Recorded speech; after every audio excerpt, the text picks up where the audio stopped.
तो यहाँ पे आप लोग देखेंगे हिंदी का क्वेश्चन जो कि मुंशी और मौलवी दोनों ही के लिए है। सबसे पहला सवाल है हिंदी भाषा का परिचय।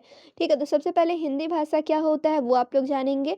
हिंदी भारत की राष्ट्रीय भाषा है और यह देवनागरी लिपि में लिखी जाती है। और हिंदी भाषा हमारे साहित्य, संस्कृति और परंपराओं की पहचान है।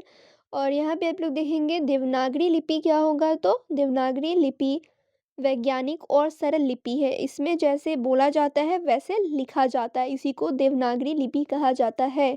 फिर अगला सवाल आप लोग देखेंगे व्याकरण से यानी कि ग्रामर से क्वेश्चन, और आप लोग को क्वेश्चंस ग्रामर के भी मिलेंगे एग्जामिनेशन में, इसलिए मैं ग्रामर के क्वेश्चंस करा देती हूँ। तो सबसे पहला आप लोग का सवाल रहेगा संज्ञा से, जिसे नाउन कहा जाता है इंग्लिश में, आप लोग इससे भी रिलेट कर सकते हैं। संज्ञा क्या होता है, जिस शब्द से किसी व्यक्ति, वस्तु, स्थान, गुण या भाव का बोध हो उसे संज्ञा कहते हैं।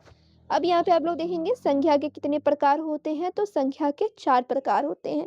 एक होता है व्यक्तिवाचक संज्ञा, दूसरा होता है जातिवाचक संज्ञा, तीसरा होता है भाववाचक संज्ञा, चौथा होता है द्रव्यवाचक संज्ञा। व्यक्तिवाचक संज्ञा क्या होता है, तो आप लोग नाम ही से देख सकते हैं, व्यक्तिवाचक व्यक्ति का जिसमें जिक्र होता है, जैसे राम, ये क्या हुआ, व्यक्ति का नाम है।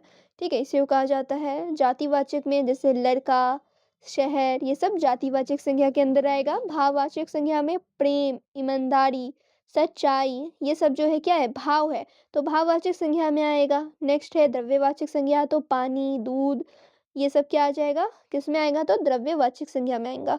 फिर आप लोग देखेंगे नेक्स्ट क्वेश्चन स्वरनाम से लिया गया है। स्वरनाम क्या होता है, जो शब्द संज्ञा के स्थान पर प्रयोग होते हैं उसे स्वरनाम कहते हैं। ठीक है, और इसे इंग्लिश में प्रोनाउन कहा जाता है। नाउन की जगह पर जो इस्तेमाल होता है प्रोनाउन। ठीक है, जैसे यहाँ पे आप लोग एग्जाम्पल में देखेंगे, मैं, हम, तुम, वह, यह, कौन, ये सब क्या है, स्वर नाम है। सब यहाँ पे आप लोग देखोगे संज्ञा के स्थान पर प्रयोग होने वाले शब्द को स्वरनाम कहा जाता है। अगला है विशेषण, इससे भी एग्जाम में क्वेश्चन पूछे जा सकते हैं कि विशेषण और स्वरनाम में क्या अंतर है, या फिर विशेषण और स्वरनाम क्या होता है, इस तरीके से सवाल हो सकते हैं एग्जाम में। तो विशेषण क्या होगा, जो शब्द संज्ञा या स्वरनाम की विशेषता बताते हैं उसे विशेषण कहते हैं। उदाहरण में है अच्छा लड़का, मीठा आम, ईमानदार व्यक्ति, ये सब। जैसे एक क्वेश्चन एग्जाम्पल आप लोग देखोगे अच्छा लड़का, तो इसमें आप लोग क्या समझ रहे हो, इसका किसी का विशेषता बताया जा रहा है कि वो जो लड़का है वो अच्छा है। ठीक है, मीठा आम, तो आम क्या है, मीठा है, उसकी क्या हो रही है, विशेषता बताई जा रही है। अगला आप लोग देखेंगे नेक्स्ट है क्रिया। क्रिया क्या होता है, तो जिस शब्द से कार्य का बोध हो उसे क्रिया कहते हैं। जैसे खाना, जाना, यानी कार्य क्या होता है, काम का बोध हो, काम का पता चले, तो खाना क्या हो रहा है कि हाँ कोई शख्स है, कोई आदमी है, वो खाना खा रहा है, कोई काम कर रहा है। पढ़ना, कोई पढ़ रहा है। ठीक है, इसे काम होने का क्या हो रहा है, बोध हो रहा है। अगला है काल, क्रिया के समय को काल कहते हैं। ठीक है, जैसे आप लोग देखोगे काल के कितने प्रकार होते हैं, तो 3 होते हैं, एक वर्तमान काल, भूतकाल, भविष्य काल, और आप सभी को ये सब पता ही है। फिर आप लोग देखेंगे एक और टॉपिक है लिंग, इससे भी एग्जामिनेशन में क्वेश्चन पूछे जाते हैं। लिंग क्या होता है, तो संज्ञा के पुरुष या स्त्री होने को लिंग कहते हैं। और लिंग 2 तरह का होता है, 2 प्रकार होते हैं लिंग के, पुल्लिंग, स्त्रीलिंग। पुल्लिंग में क्या होता है, स्त्री का मालूम चलता है, और पुल्लिंग में क्या होता है, तो पुरुष जाति का मालूम चलता है। ठीक है, पुल्लिंग में और यहाँ पे लिंग के कितने प्रकार होते हैं, तो लिंग के 2 प्रकार होते हैं, पुल्लिंग, स्त्रीलिंग। ठीक है, जैसे पुल्लिंग में लड़का होगा और स्त्रीलिंग में लड़की। उसके बाद आप लोग देखेंगे नेक्स्ट क्वेश्चन वचन। वचन क्या होता है, तो संज्ञा एक या अनेक होने को वचन कहते हैं। वचन के 2 प्रकार होते हैं, एक वचन, बहुवचन।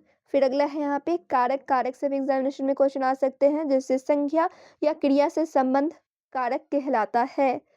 ठीक है, जैसे कर्ता, कर्म, करण, संप्रदान, अपादान, अधिकरण, ये सब आप लोग जानते होंगे, ये सब क्या है, मुख्य कारक है।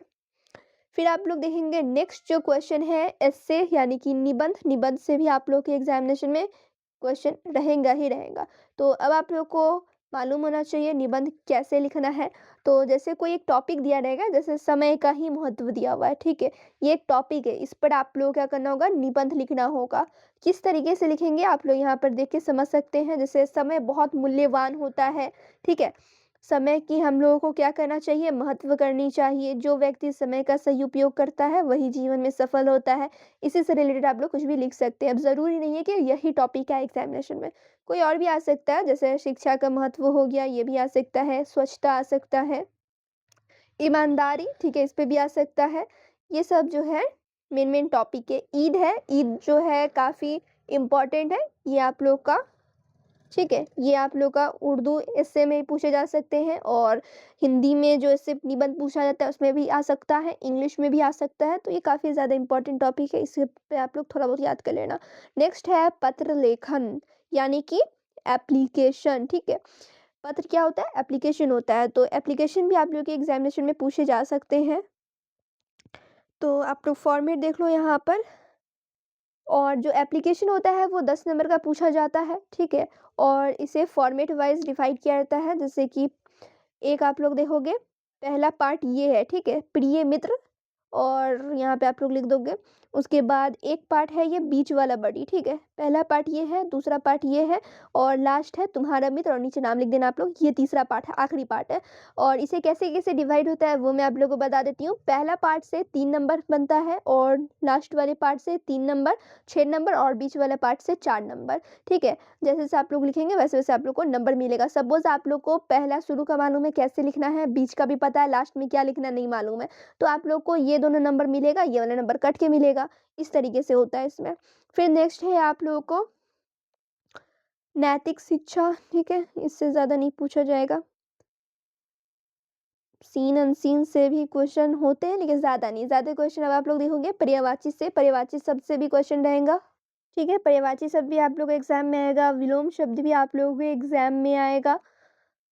विलोम शब्द क्या होता है? उल्टा, ठीक है? उल्टा बनाना, जैसे दिन का रात हो गया, सुख का दुःख हो गया, ये सब जो होता है अपोज़िट वर्ड को ही विलोम शब्द कहा जाता है। और पर्यायवाची शब्द भी आप लोग के एग्ज़ाम में आ सकता है, ठीक है? पर्यायवाची शब्द में क्या होता है कि एक जैसा अल्फ़ाज़ नहीं होता है, बट मीनिंग सेम होता है, जैसे सूर्य, रवि। आप लोग देखोगे वर्ड शब्द जो है अलग है, लेकिन मीनिंग सेम है। जल कहो या पानी कहो, मतलब तो वही रहेगा ना, पानी ही से, लेकिन वर्ड अलग है और मीनिंग सेम है। इसी को पर्यायवाची शब्द कहा जाता है। हम माना अल्फाज को ही क्या कहा जाता है? पर्यायवाची शब्द कहा जाता है, ठीक है? तो ये थे आप लोग के इम्पोर्टेंट क्वेश्चंस हिंदी के। और भी इम्पोर्टेंट जो क्वेश्चंस मुझे लगेगा वो मैं आप सभी के साथ शेयर कर दूंगी।